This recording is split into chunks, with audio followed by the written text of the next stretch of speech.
জেনা মানে শুধু ফিজিক্যাল রিলেশন নয়, জেনা মানে রাতের বেলা জেগে কথা বলাও, অনলাইনে চ্যাটিং করাও, আপনার বান্ধবীর সাথে কফি খাওয়াও, সব কিছুই জেনার অন্তর্ভুক্ত।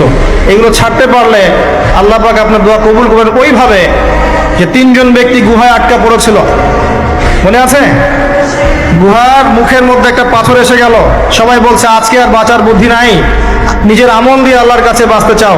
তার মধ্যে একজন বলছে আল্লাহ আমার চাচাতো বোন ছিল, তাকে পেতে চাইতাম, সে রাজি হয়ে গিয়েছিল 100 স্বর্ণ মুদ্রার বিনিময় করতে তার রানের মাঝখানে।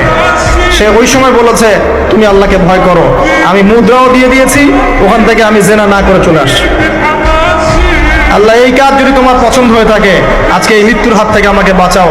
এই পাথর সরে গেল। এটা দলিল দিলাম, জেনা ছাড়তে পারলে আপনার দোয়া, যে কোনো দোয়া আল্লাহ কবুল করবেন ইনশাআল্লাহ।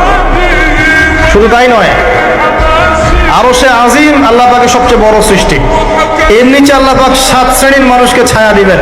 তার মধ্যে এক শ্রেণী হচ্ছে সেই যুবক যাকে কোনো সুন্দরী নারী আহ্বান করেছে খারাপ কাজ করার জন্য, উচ্চ বংশের, সে বলেছে আমি আল্লাহকে ভয় করি। পারবেন ইউসুফের মতো হতে? আল্লাহ পাক তৌফিক ইনায়াত করুন, আমিন। আপনি জেনা থেকে দূরে থাকেন, আল্লাহ পাক আপনার ঘরে খাদিজা রাদিয়াল্লাহু আনহার মতো মেয়ে দিবে ইনশাআল্লাহ।